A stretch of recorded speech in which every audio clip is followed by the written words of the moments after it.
Yogeeshwaraya Bhuta Bhuta Bhuteshwaraya Kala Kala Kaleshwaraya Shiva Shiva Sarveshwaraya Shambho Shambho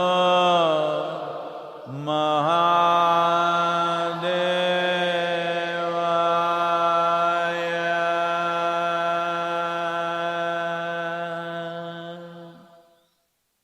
Yoga Yoga Yogeeshwaraya Bhuta Bhuta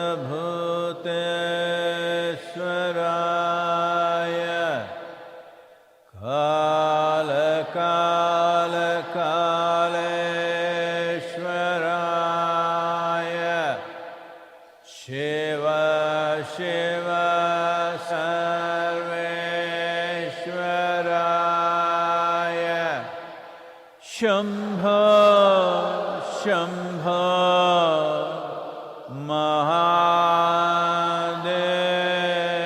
Mahadevaya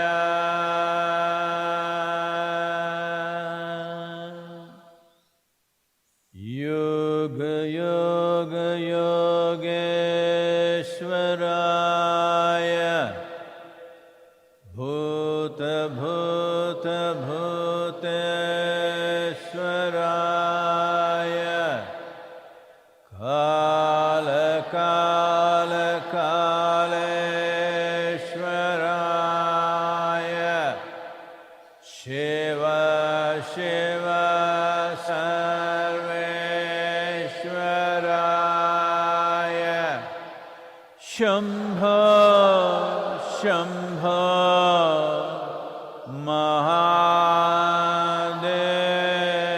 Mahadevaya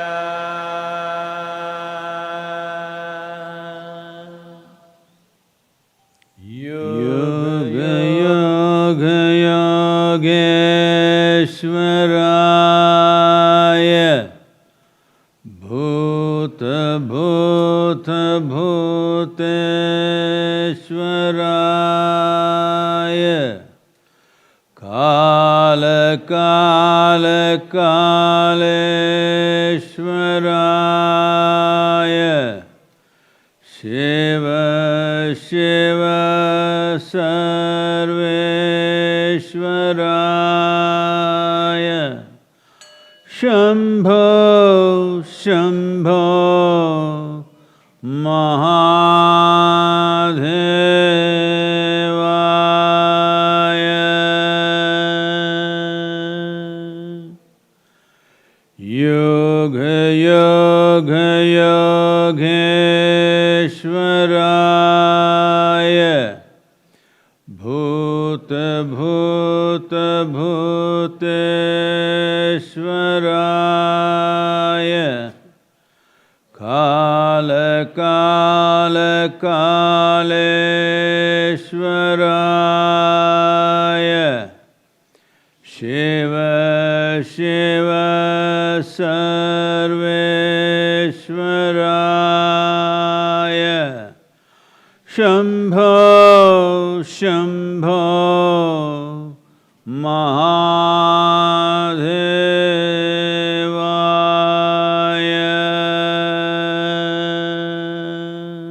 Mahadevaya Yoga Yoga Yogeeshwaraya Bhuta Bhuta Bhuteshwaraya Kala Kala Kaleshwaraya Shiv Shiv सर्वेश्वराय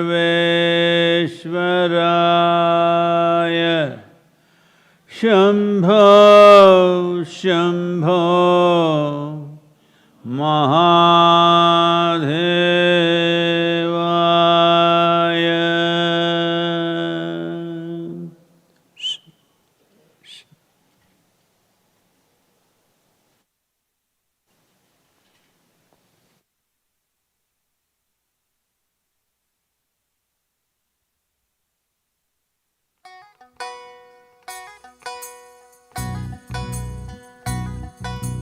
भूलो जावे रे मन तू भूलो जावे रे, तारा सदगुरु रे समझावे रस्ते आवे क्या नहीं रे, तारा दिल गुरु रे समझावे रस्ते आवे क्या नहीं रे। मन तू भूलो जावे रे मन तू भूलो जावे रे, तारा सदगुरु रे समझावे रस्ते आवे क्या नहीं रे, तारा दिल गुरु रे समझावे रस्ते आवे क्या नहीं रे।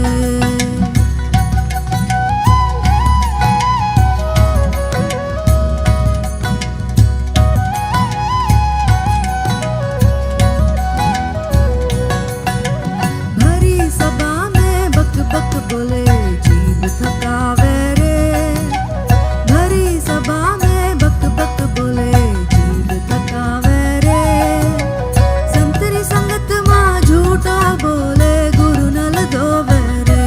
मन तू भूलो जावे रे मन तू भूलो जावे रे, तारा सदगुरु रे समझावे रस्ते आवे क्या नहीं रे।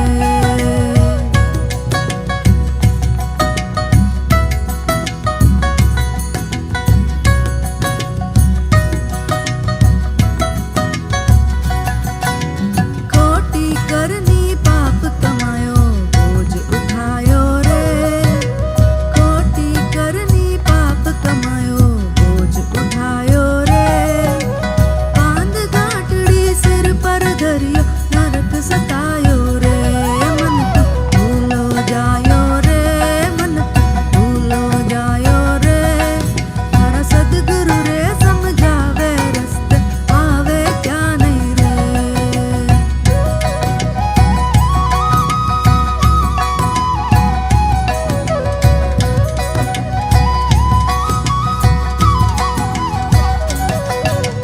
जिया राम रा कहना रे गुरु मना ले रे, जिया राम रा कहना रे गुरु मना ले रे, ऋषि मुनि सब कह गए वेद बतावे रे।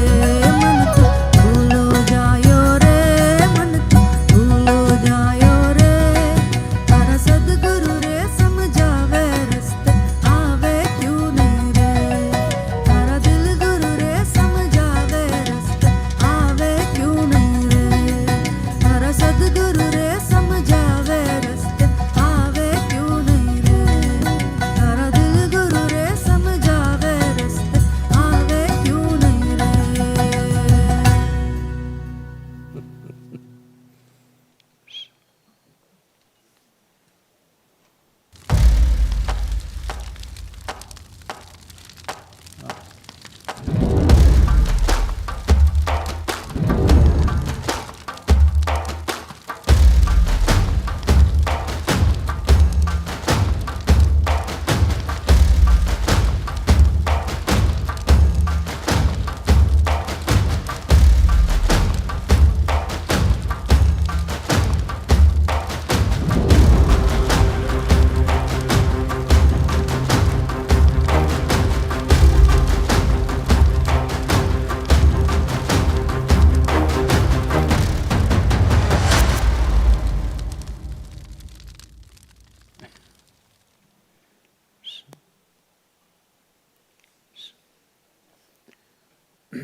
शिव कैलाशों के वासी, धौली धारों के राजा,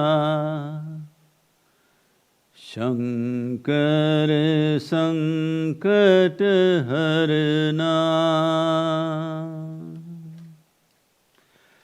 शिव कैलाशों के वासी, धौली धारों के राजा, शंकर संकट हरना।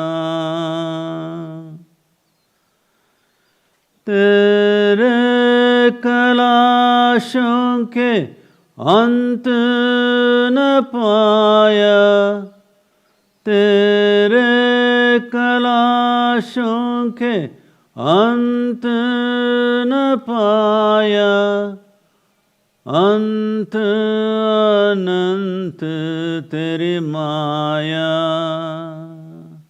ओ बोले बाबा अंत अनंत तेरी माया।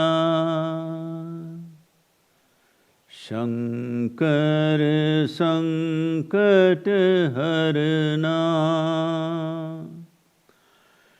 शंकर संकट हरना। शिव कैलाशों के वासी, धौली धारों के राजा, शंकर संकट हरना, शंकर संकट हरना।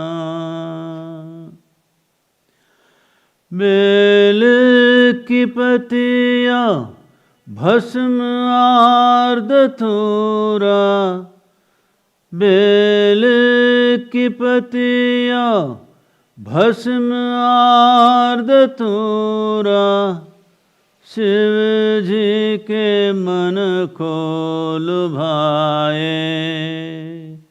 ओ बोले बाबा शिव जी के मन को लुभाए। शंकर संकट हरना, शंकर संकट हरना। शिव कैलाशों के वासी, धौली धारों के राजा, शंकर संकट हरना।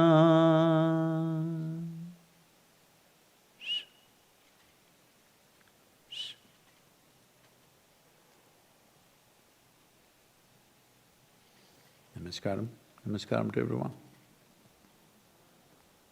Wherever you are, namaskaram to all of you. Wow. It's nice to see so many of you after such a long time.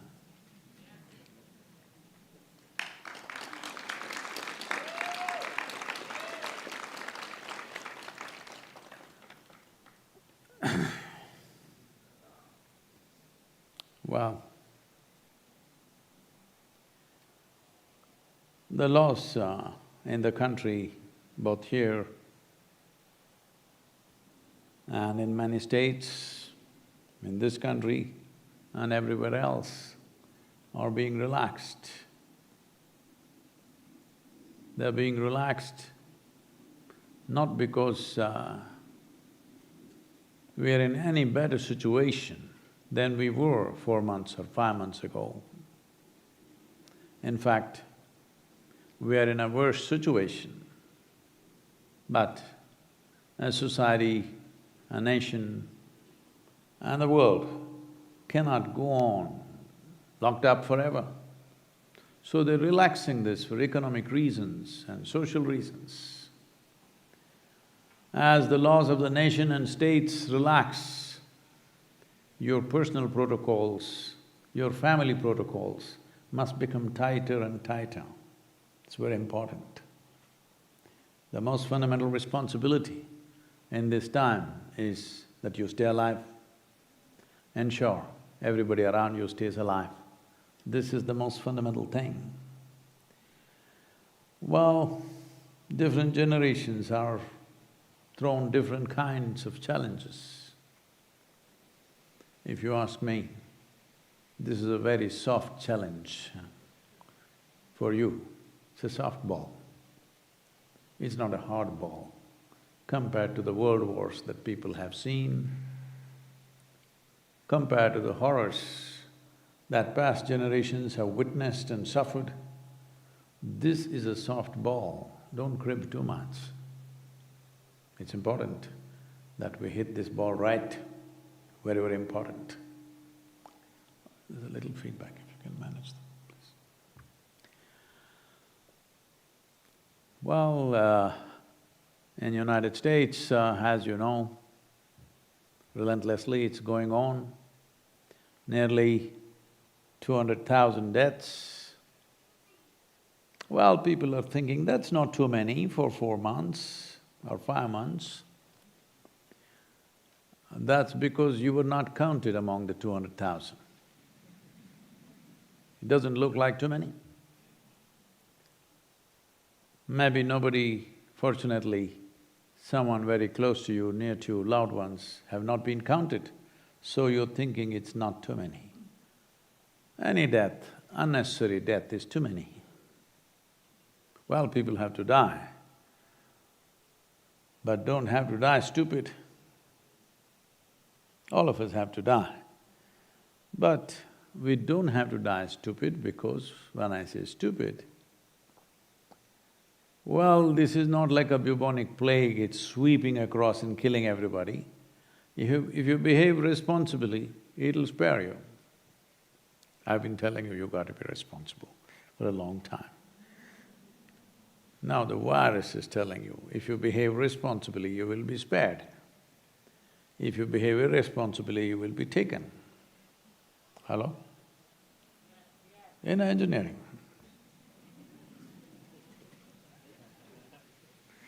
Yes, that's all it's saying. So, at times like this, it's important that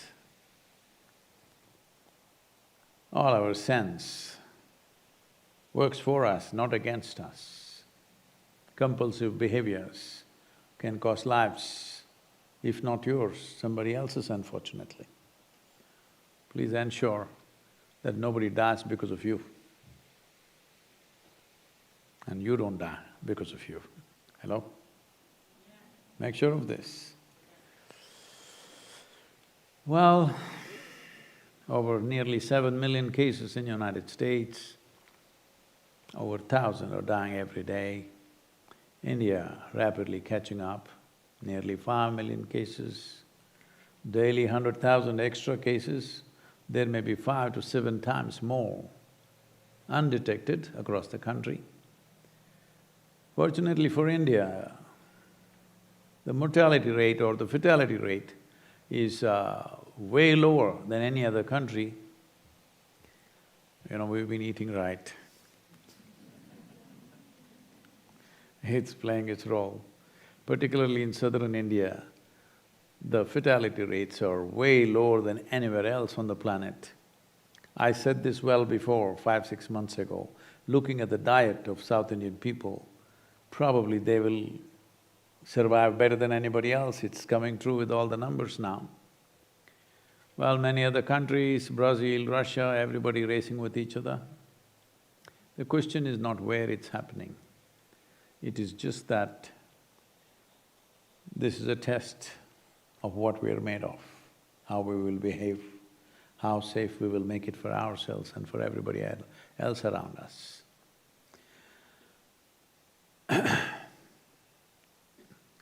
Well, it is Mahalaya Amavasya in the next few days. This is a time of the year where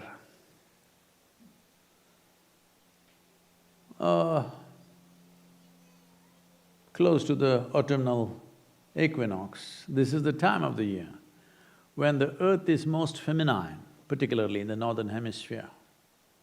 the feminine quality of the planet is more enhanced.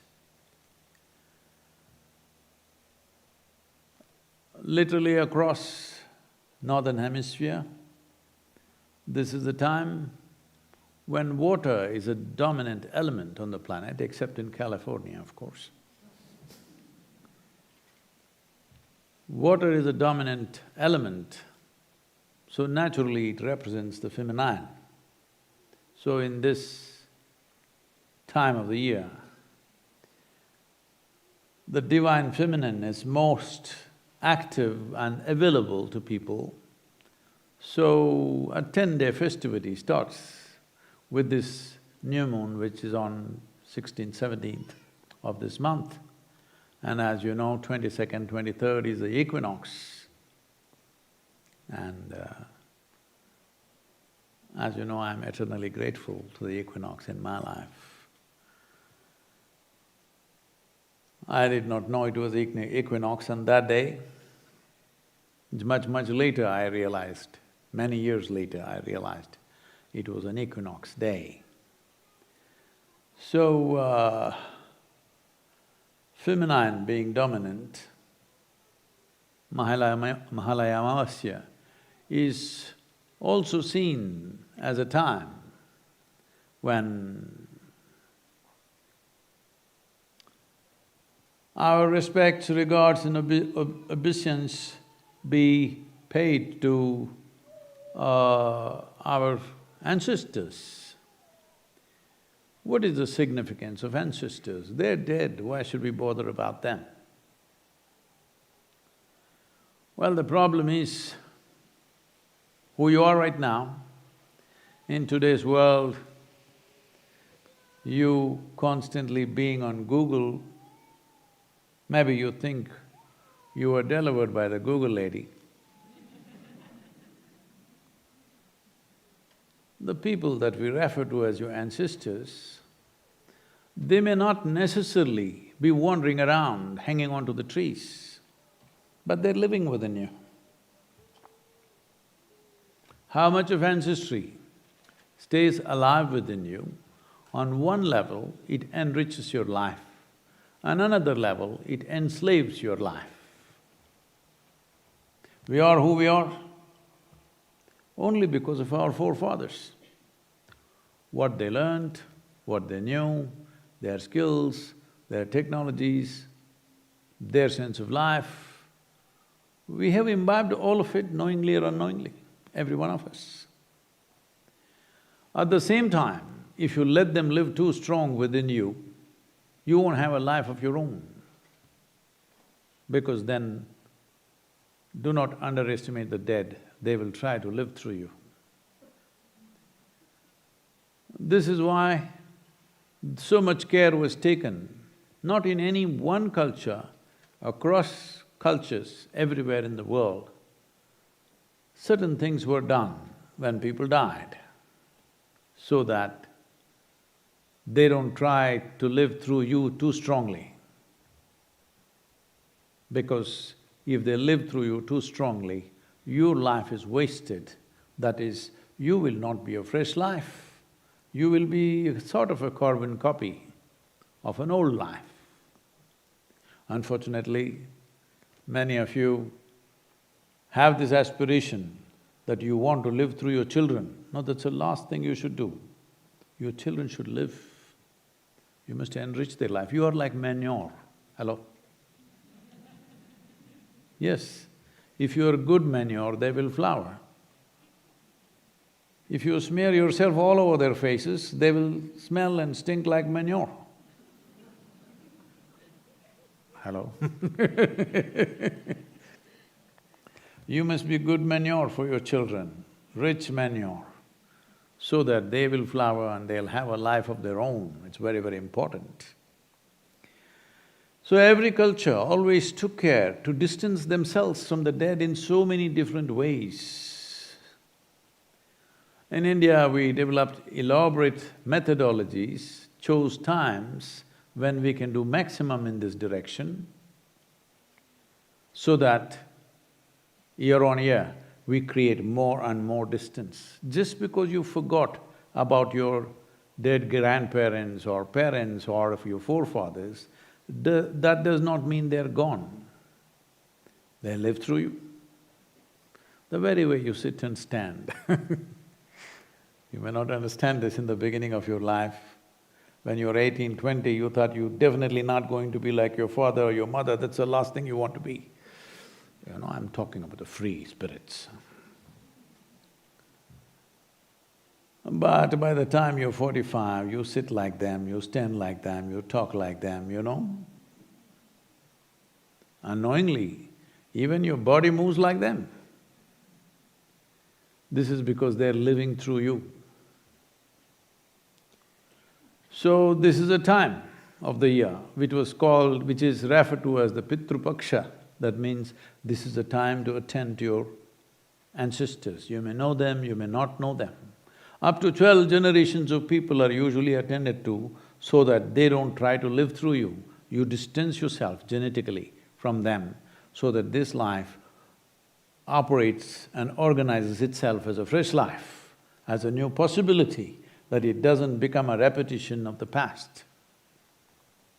So we are right now at this time on the Mahalaya Amavasya, which is 16th, 17th of this month.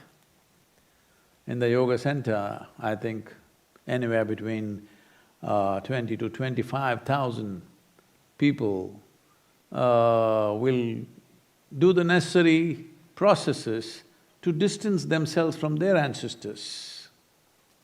They may be dead long time ago.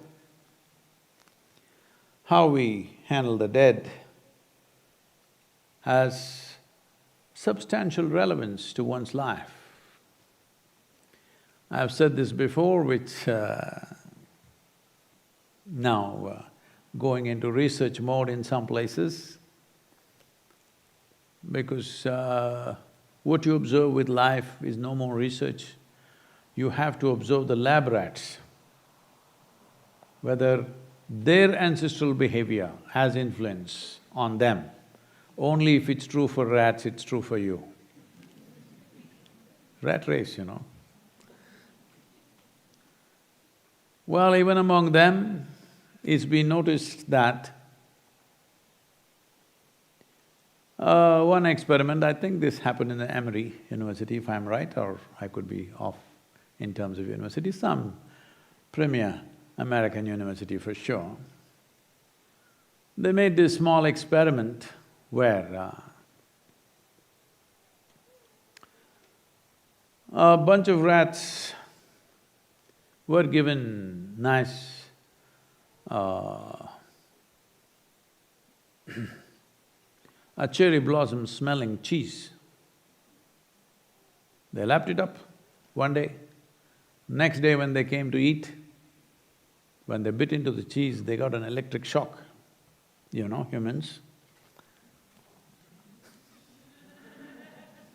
And again, a few days, they did this, that whenever they bit into this cherry blossom smelling cheese, they got a shock.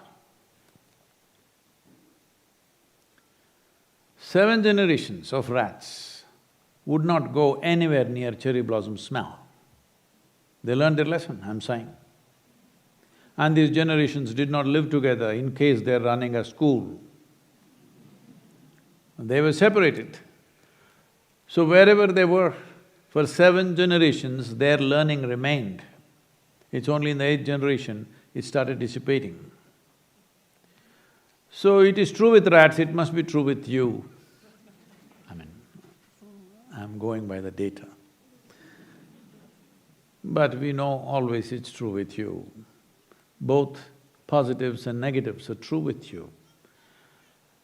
Both positives and negatives, if it become very strong influence upon your life, they turn into a negative process. It may be positive, but if it becomes a very strong influence, then it becomes negative because whatever your 7 I'm only going 7, okay?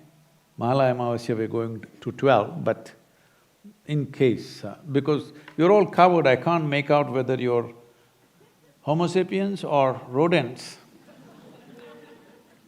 Really, we're all looking funny these days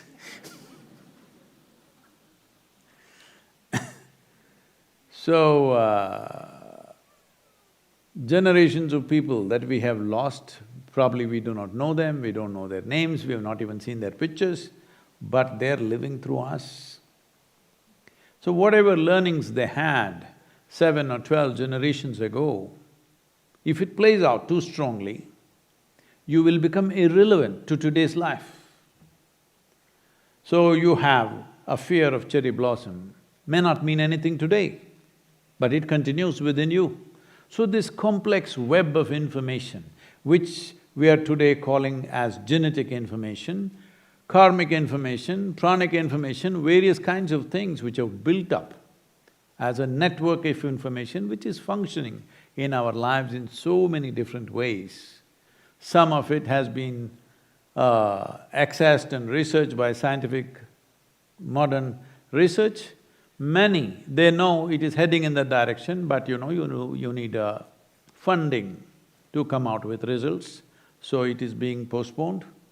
But we know this has influence. Especially societies which don't handle their dead properly. In those societies, the most vulnerable population will be adolescents.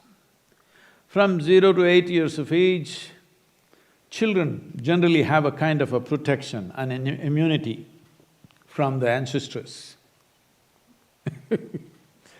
They be their own thing, but between 8 and 18, the influence of unattended ancestral, for lack of words I'm using, their spirit or their memory plays havoc with adolescents. So a society where adolescents suffer most, it's the best part of your life in many ways, but they suffer most, that society, you must know, has not attended to its dead properly.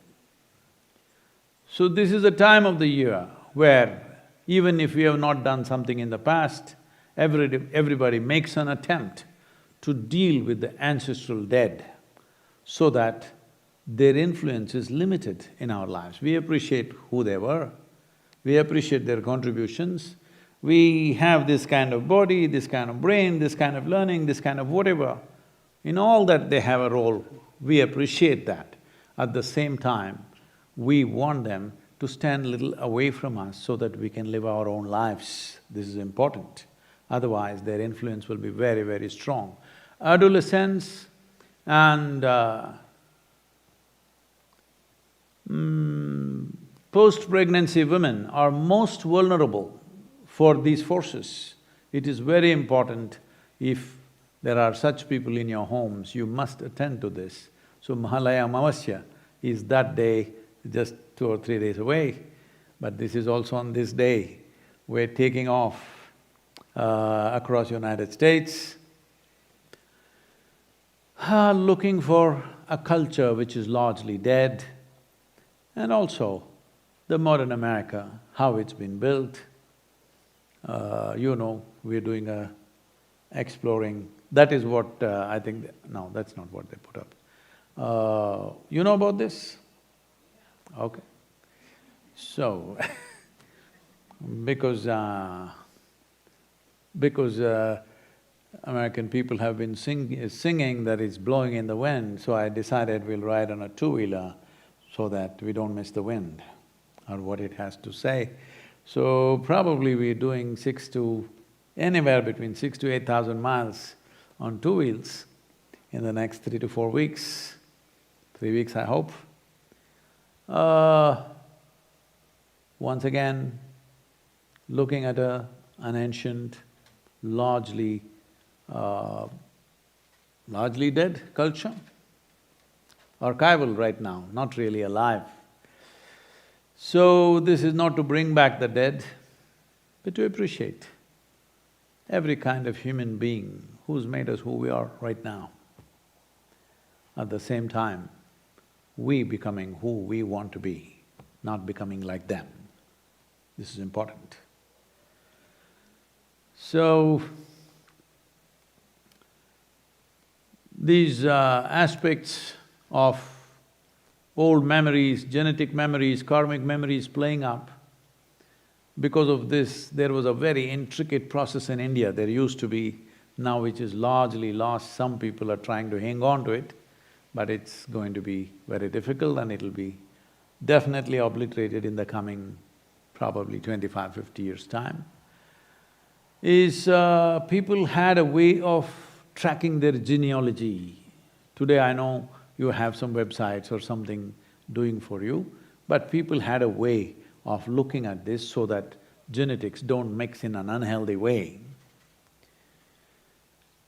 As a part of this, who you should marry, who you should cohabit with, who you should not touch, where you should be, where you should not be, all these things, as generations and generations happened, thousands of generations, then this was easy to manage when societies were largely agricultural and we know where they lived, they never moved from their land, so we knew.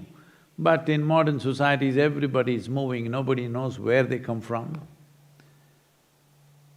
So the boy or girl that you bump into somewhere on the street, you marry them because you don't know where they come from, and the world has changed, people are mobile like never before. That's why the virus is also spreading. Yes. What happens in one little city in China is all over the world because all of us are flying all over the place. If we were just doing agriculture on our lands, it would have been a local phenomena, it would not have been a pandemic. So, it once happened.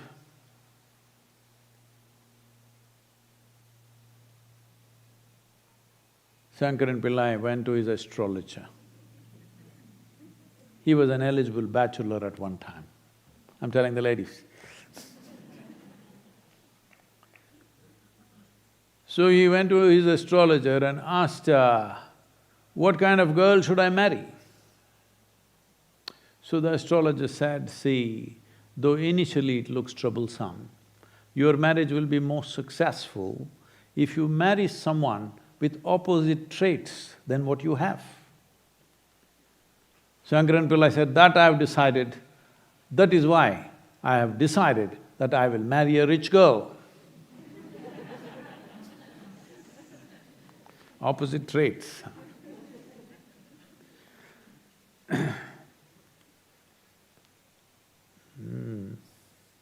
I heard there are lots of questions, let me take the questions because there is a limit on how long I can hold this online thing. And you're also getting fried, I think, some of you. You okay? Please. This first question comes from Katie in Switzerland. Namaskaram Sadhguru. I see you as a great karma yogi. I can clearly see how karma yoga is benefiting the world. However, what is the use of Kriya yoga to the world beyond individual growth? Isn't it a selfish pursuit? What are the direct benefits of Kriya yoga to the world?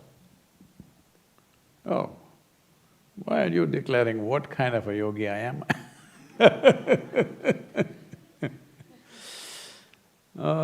This is like…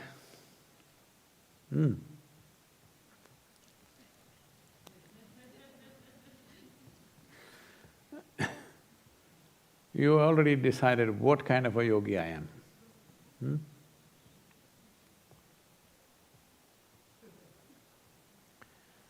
This happened.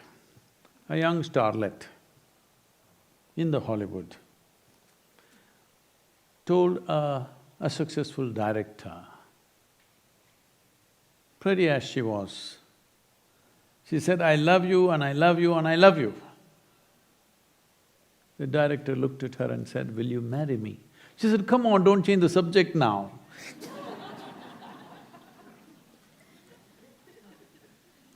You already decided, so how do I change the subject, I'm wondering. That I am a karma yogi.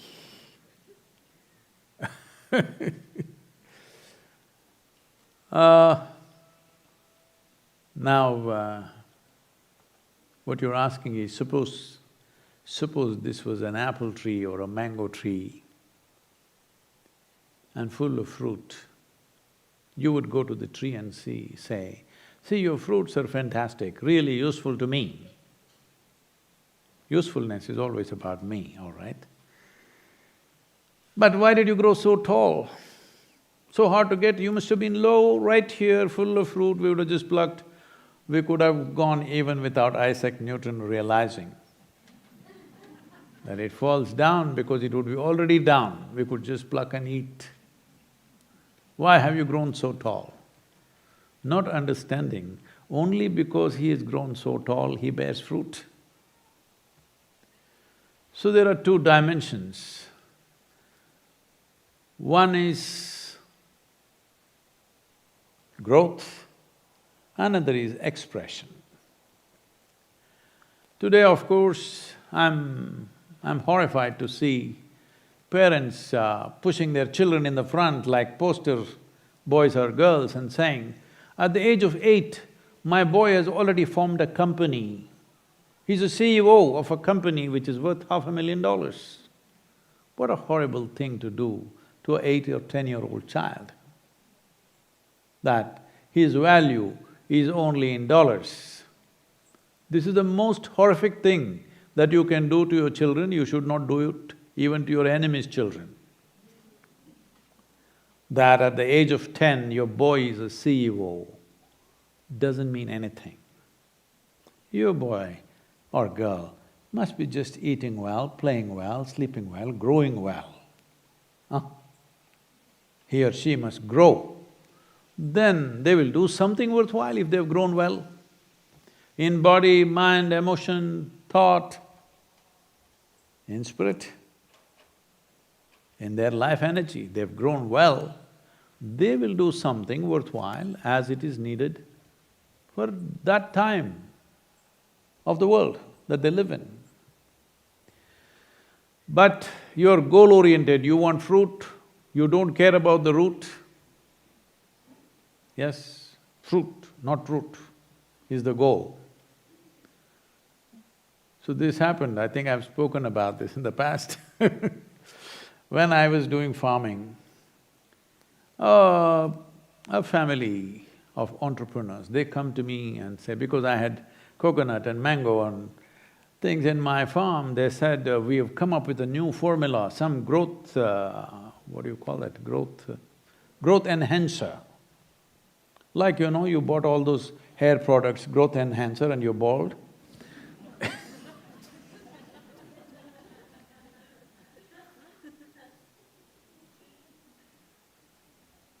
And I said, "What is so special about this?" They said, "You don't have to do nothing with the root, just the fruit.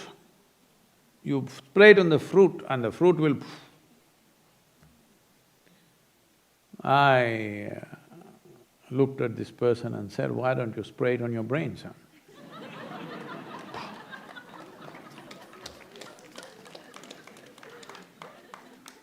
I know life like this. If the root is enhanced, fruit will come. I'm willing to wait. But you want the fruit to be enhanced without root being enhanced, I know you're going to kill my tree. So, how does one become a karma yogi, first of all? Because one has grown beyond his own needs. His own survival, his own concerns are over, so he's doing something that's useful. Without that happening, if he tries to do things, then he will exhaust himself, he will become a frustrated creature in the world. When you try to do something that you're not ready for, you break one way or the other. So the most important thing is to enhance this life. Kriya Yoga means to enhancing this life in such a way that your own survival, your own psychological, emotional, physical survival is no more a concern to you. Anyway, it will happen. Now you will do something. What will you do? When your joy is not a problem, when your survival is not a problem, when your love is not a problem, when your emotions and thoughts are not a problem to you, what will you do? You will pick up something that's useful and do it, or you will close your eyes and sit. Both are okay. Both are okay. Right now, closing your eyes and sitting without touching anybody is the greatest virtue in the world. All governments are advising, hello? International bodies are advising. For this, you must be in some way, this life should become self-sufficient. Only then. So karma yoga will not come simply because you do hard work. In Tamil, we call this Kalida yoga. Kalida yoga means donkey yoga, hard work. Hard work, hard work. If you do hard work, you don't become karma yogi. Your work is a joyful expression of who you are, then you're a karma yogi. Because karma is not sticking to you, that's why you're a karma yogi. You heap up karma with difficulties, then where is karma yoga? See, karma means… this is a contradictory two words coming together. Karma means bondage. Yoga means liberation. Karma yogi means somebody who uses his bondage as liberation. Somebody who does activity as a means of liberation, not as a means of entanglement. It is only because of what you do, physically, mentally, emotionally, you get entangled with the process of life, isn't it? If you must already know, in the month of February, probably to start with only in United States, we're releasing the karma book. It is a way of looking at karma probably, because I just looked at variety of things that are being said in the world. It is one of the most misunderstood aspects of life, so we thought we should clarify this. So, the book on karma, which is about gaining mastery over your own life, or your own destiny, because how the old information plays in you determines what you think, what you feel, how you act. So without Kriya, how will you do karma? If we go back to the same analogy, Kriya Yoga is about making the tree grow, making the root strong, stem strong, branches and leaves and everything, useless things. So you thought. Then in the season, fruits will come. You thought that is the only useful thing. No. The roots that you don't see are doing much more to the soil and to the land and to the life around it than the fruits that you eat. It actually is. So without Kriya, without a human being elevating himself or herself to a certain level of freedom, there is no question of karma yoga.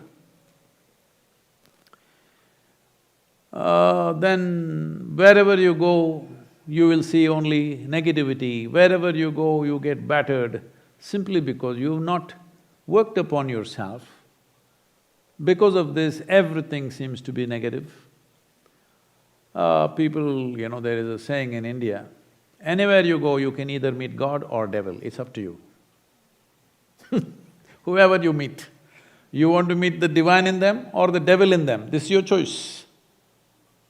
Yes, I make sure that I meet the divine in everybody, so everybody is wonderful. But if the same people, if you touch the devil in them, they are quite horrible, are you or not? Hello? So it's your choice whether you meet the divine in people or devil in people. Joshua Goldberg, when he was in school, one day went into the headmaster's room and said, "My friend Robin says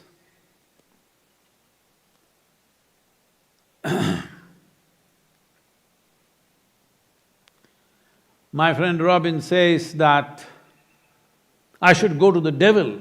Every day he keeps cursing me like this. Because I'm Jewish, he says I must go to the devil." So the headmaster asks, "What have you done about it?" "Well, sir, I have come straight to you."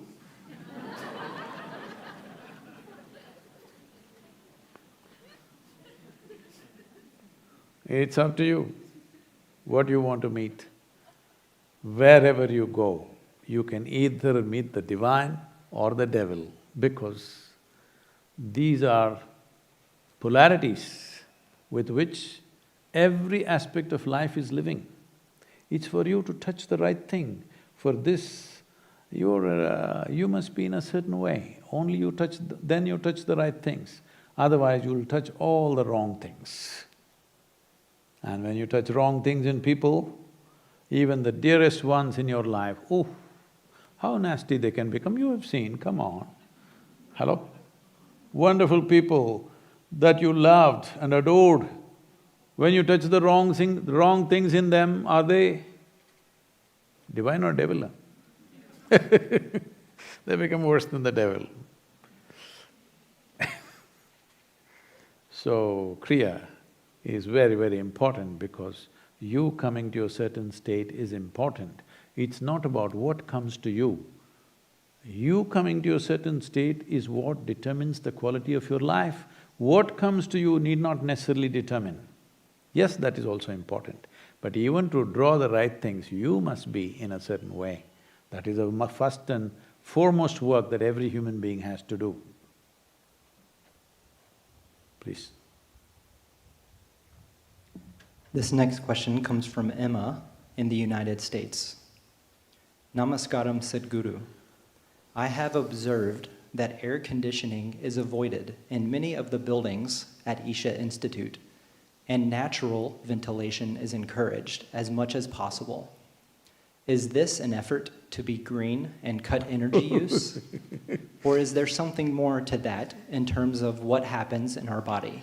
Can you please explain? Well, this is not my idea. This is how life happened on this planet for a long time. Hello? That you must know when it is summer, when it is autumn, when it is winter, when it is spring, you must know, because every other life knows this.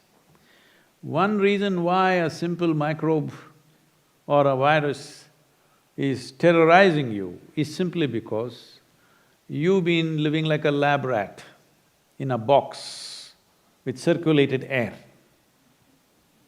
Hello? This is one reason.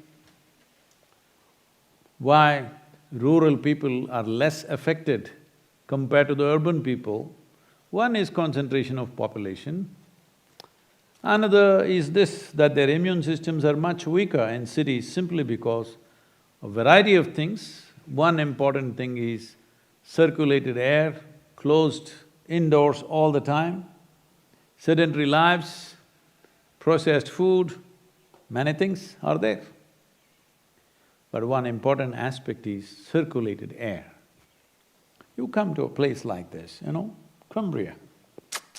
Look at this. Fantastic. Hello?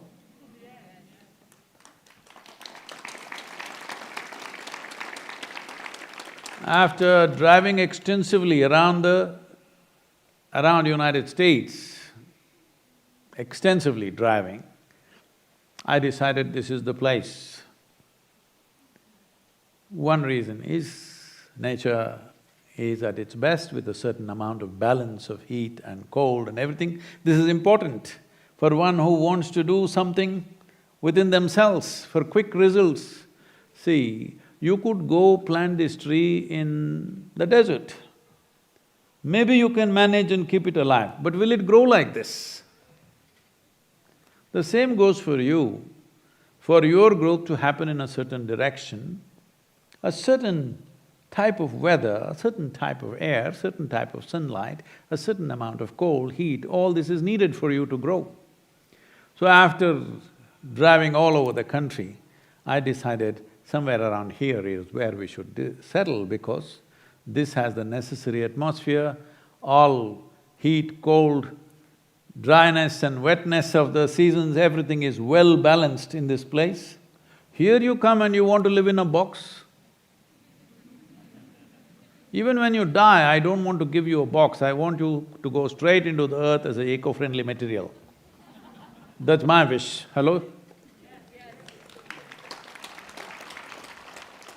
Because at least when you're dead, as quickly as possible, This body should become part of the earth.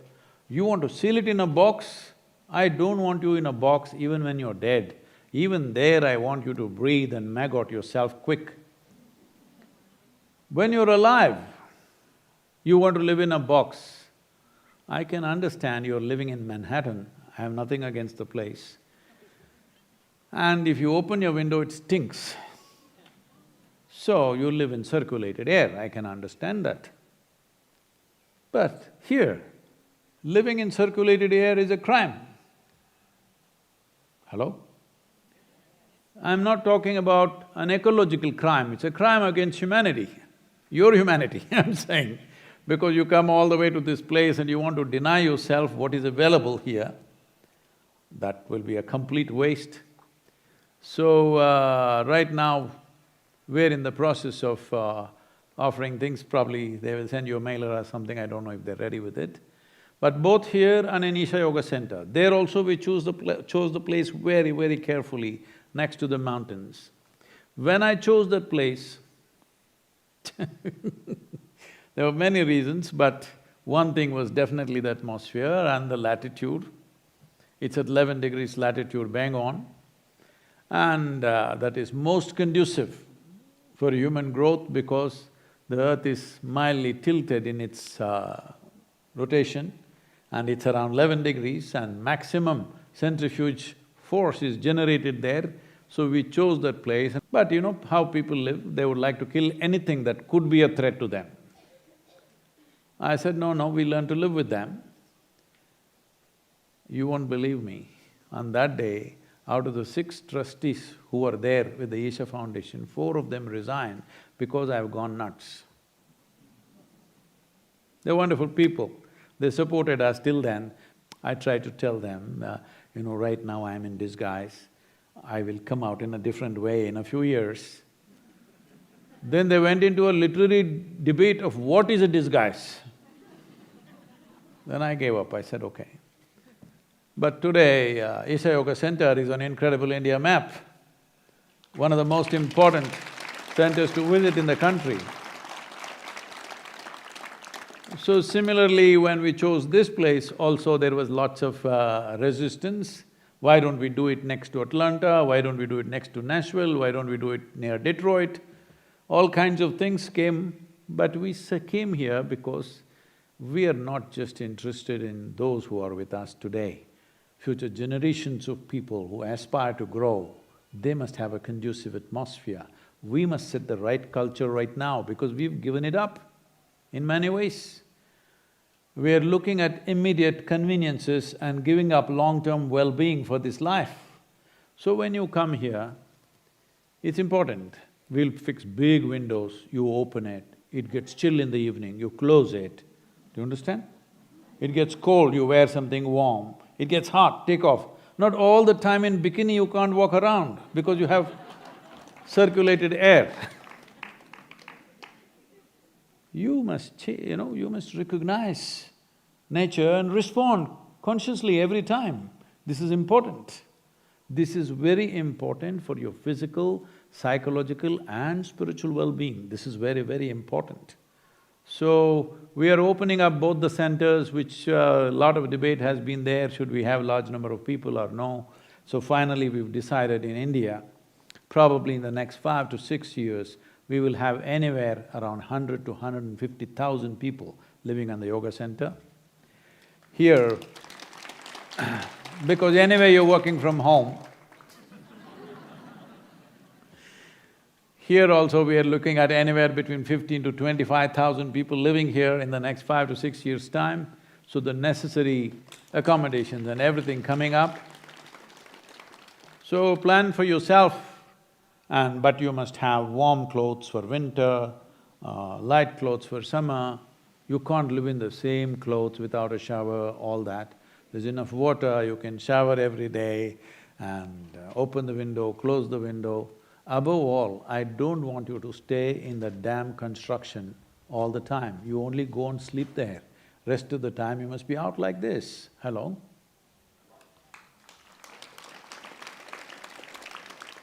Dwellings are places for us to sleep. Rest of the time we must be largely out as much as possible, receiving the bounty of sunlight, air, everything else, the energy that is here in terms of nature, in terms of life, in terms of consecrations. You must feel it every moment. You lock yourself up in your room, well, we can put you in the Tennessee State Prison. I'm saying they even open the doors for you there. Food comes on time, you don't have to work unless you get hard labor. These days that's very rare. Most of the prisoners don't have to do any work, they just have to stay fit, eat well. Somebody opens the doors for you, somebody switches off the lights for you, everything will be done, it's convenient. I'm telling you, what is the difference whether you're locked up by somebody or by yourself? What is the difference? It's the same life, isn't it? If you want to grow as a life, it's important all these aspects are there. I want you to understand and appreciate all the people who are here as residents for the last 10, 12 years' time, the amount of work they have done to make this place reasonably hospitable and keep it going. Appreciate that at least.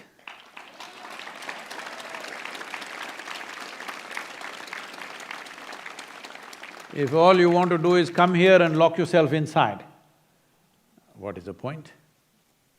Well, in winter you can have a heater, okay? You can have a heater in your bedroom, it's all right. But when you walk out, you wear warm clothes and go, don't go in a cabin. Hello?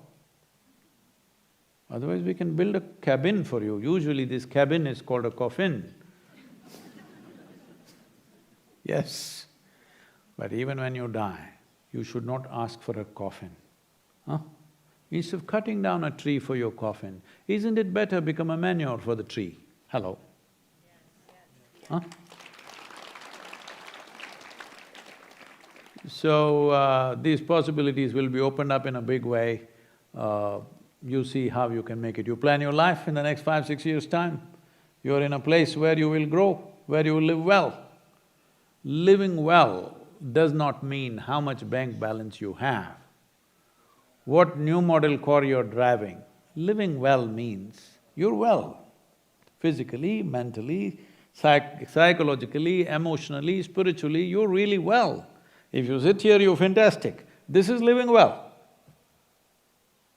If we live well like this, there is room for all of us in the world.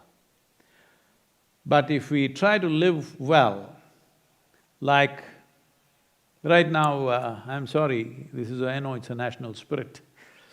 This American dream is a very destructive dream. Because people came here mainly because of the openness and the land, but slowly their American dream got very twisted. I was, because we are going to make this trip, I was just looking up some of the icons in this country, like Elvis Presley. Well, everybody thought they should be like him. Well, he inspired a whole generation into something, whatever that is. But slowly, this dream, what a disastrous dream it becomes for him, how horribly he dies, is really terrible. This dream should not happen to anybody. Well, in more recent times, you've seen other musicians going the same way, American dream, dying most terribly. This should not happen to any human being. So we must… see, after all, it's a dream. We must adjust our dream in such a way that it works for me and you, isn't it? Hello? My dream is death for you. What kind of dream is that? Recently, there was a quote, I think the daily mystic quote that comes out, something about Alexander the Great. A lot of people he still has fans. Can you believe it? A man like that is still having fans in the world. They all protested in India. How can he say Alexander the Great idiot?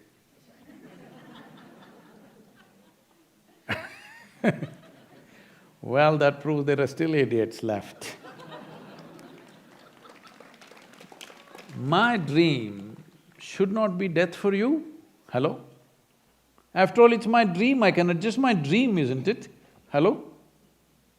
Maybe I can't adjust my size and shape of my body just like that, but at least my stupid dream I can adjust the way I want. I've said this a few times, but let me say this to you. You heard about that lady, hello? You heard about that lady? You must participate in this dream because you already know this. There was a lady. On a certain day, she had a dream. What she had? A dream. In her dream, she saw a hunk of a man standing there, staring at her. Then he started coming closer and closer and closer. He came so close, she could even feel his breath. What she could feel? Breath. And she trembled, not in fear. And then she asked, "What will you do to me?" The man said, "Well, lady, it's your dream."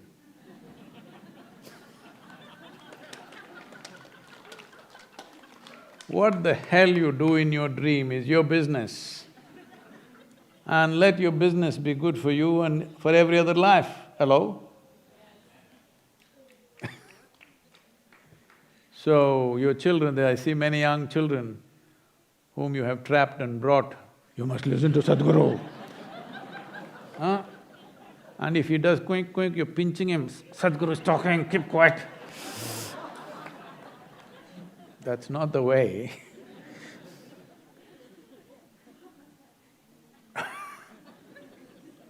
You build a dream for your children in such a way that this dream works for them and for every other life around them. That's the kind of dream we must have, isn't it? Hello? That's the kind of dream that you must have, otherwise it will go somewhere else. Right now you're seeing in California, American dream unfolding itself. Over 2.6 million acres of land has been burnt in the last 2 or 3 months. Whole towns or whole small villages are getting burnt. People thought it's an American dream to build and build and build and build. Well, there are many ways to look at this. One simple thing is, I'm asking you, right now you're here in Tennessee, fantastic land out here. Set fire to this forest, let me see. I'll give you 5 liters of gasoline. Set fire to this forest, can you? No. Well, that's an unfair comparison. There we are in the fringe of a desert, we are here, we are not. All right, that is true, I understand that. Because there were natural cycles of fire and rain there, why is it all gone? One important thing is, because the same phenomena I've noticed in India is the tube wells. I don't know how deep California tube wells are going, but I'm sure they're pretty deep in India, in southern India. These days, a whole lot of them are going 12 to 1400 feet to suck water. Show me one tree which has a root system which is 1400 feet down and it can take its water. You're just sucking out everything with powerful pumps. Everything is dry, just barely alive. Just a little bit of fire, everything is becoming ash. Well, the natural cycle of that part of the terrain is, once in 30, 40, 50 years, there needs to be a cycle of fire that is part of the natural cycles. But not like this, burning up the entire region. This is happening because we've taken too much water out of the land. There's not enough water in the sap of the tree for itself to resist fire. If there was substantial sap in the tree, it wouldn't burn like this, isn't it, like matchsticks? Well, I'm making ecology very simplistic, but fundamentally, that's all it is. There is not enough life in the vegetation, there's not enough water in the vegetation. Why? We are too many. When we are too many, at least we must be a little more sensible how we live. Otherwise, who should live and who should die will become the question, an unfortunate question mark will arise. Who should live and who should die?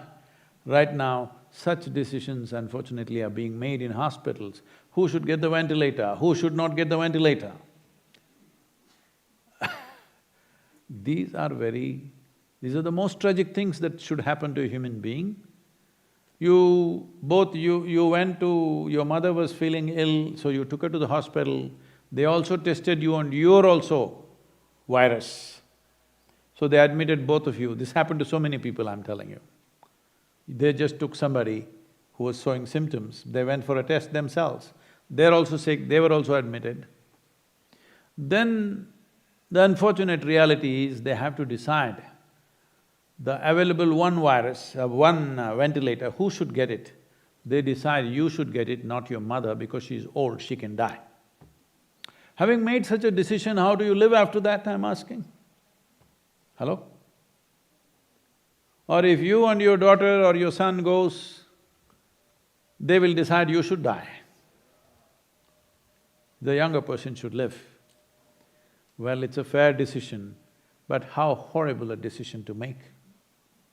So this is happening to us on many levels, simply because we are not living not only sensitively, we are not even living sensibly. So, please do not come here and say, fix the air conditioner for me in my room. Now we'll open the windows for you. If you want, we'll make automatic windows. If you want to live unaware, temperature-sensitive windows, it'll open and close by itself. Also temperature-sensitive, because putting your arms inside in the jacket and all is difficult. When it's cold, we'll put a sack on you. Hello? You need an arrangement like this. And above all, these machines, say, I want you to just be here for some time and see, not now, we cannot welcome you now, as per the state's protocol. But when I came to United States, first thing I noticed is all the time something is humming. Anywhere you go.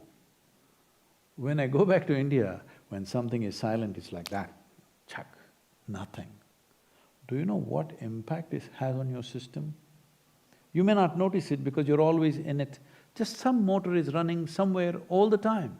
If nothing else, at least the stupid refrigerator is going boom, boom, boom, boom, something. It's doing its own things. Please live in a quiet place, a genuine quiet place. That's what we're trying to create here. Just an absolutely quiet place. When it's quiet, it's quiet. You will see how it'll calm your entire system. This is very important for your physical well-being, for your spiritual well-being, extremely important, and your psychological balance. This is very, very, very important. The world, bodies and the doctors around the world, just now, after this, an hour later, I have a conversation with a doctor from India about the mental pandemic, the fear of mental pandemic that's coming, the fear of suicide pandemic that is evolving in the world. I'm telling you, the amount of reverberations that you're taking into your system on a daily basis has a significant impact on these things. Just come, just live here, just quietly for a month, and you see how everything just settles down, simply because there is no outside unnecessary reverb going on the system. And there are also other things that you don't even feel, which we cannot avoid in terms of Wi-Fi, microwave, this one, that one, so many things are going on. What we cannot avoid, let's leave it. At least everything that we can avoid must go. It's very important. It doesn't matter how you have lived till now, it's important from here on. The virus, the great teacher, has come. You ignored me for so long. Now he's teaching with a stick. I tried to do with carrots, but you are no bunny. So he's teaching you with a stick, at least now get the point. Now both carrot and stick is here. So, let's make it happen. Please, there's one. There was I started on painting something here when I was in the United States last time or before last time when I came, more than a year. I started it off and left it incomplete because when I come here, I'm here only for a day or two and then I'm traveling all over the country, never got around. Thanks to the virus, just yesterday I completed it, so I thought I will torture you a bit. You know, the paintings in India have, I think till now, about $1.5 million I've raised for COVID relief work, just with 2 paintings. So here it is. This is a representation of great time or Mahakala.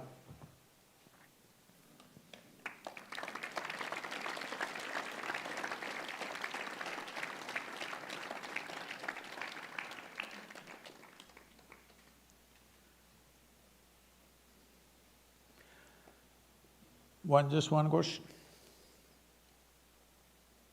Okay, flows. Is there a question? This question comes from Prasant in Chennai. Namaskaram Sadhguru. In our culture, many women devotees have looked upon Shiva as their husband. For example, Karaikal Ammayar, Akka Mahadevi, Punyakshi. But no male devotee has looked upon a female deity in that dimension. Why haven't male devotees looked upon female deities in that angle? Is it right or wrong to look up that way? Well, you want to marry Bhairavi, you're welcome.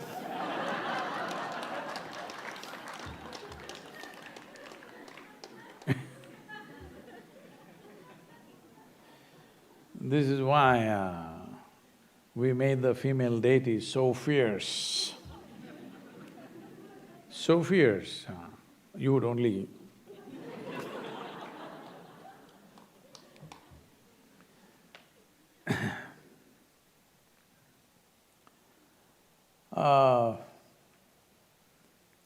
I know in the closing minutes, if I enter into this dimension, it'll create a lot of confusion. Well, let me sow some confusion and later on some other day we'll clear this. Between the masculine and the feminine, I'm not talking male and female, I'm between the masculine and the feminine.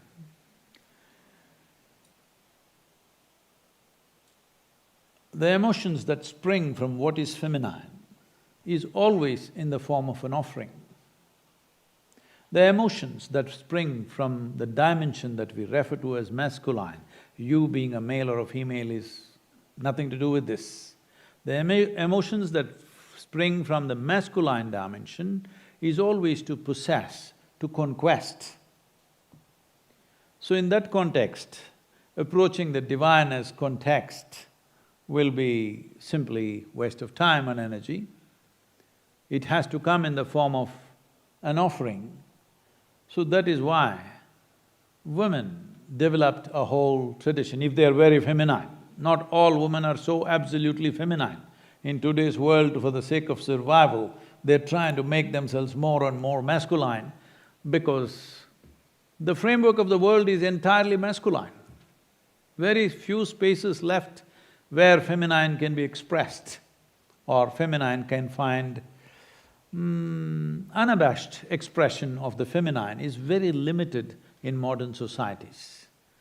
Very, very limited space. Rest is all masculine. I would say, trying to be fair, at least 85% of the world is largely masculine, maybe 10–15% is somewhat feminine. That too, they're guilty of being feminine.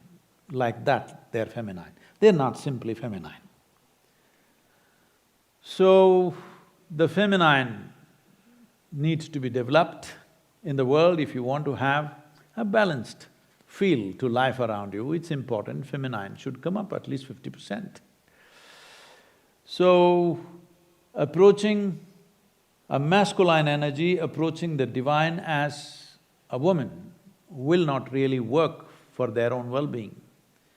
Because the feminine emotion, when it becomes subtle, naturally, knowingly or unknowingly, willingly or unwillingly, it becomes an offering.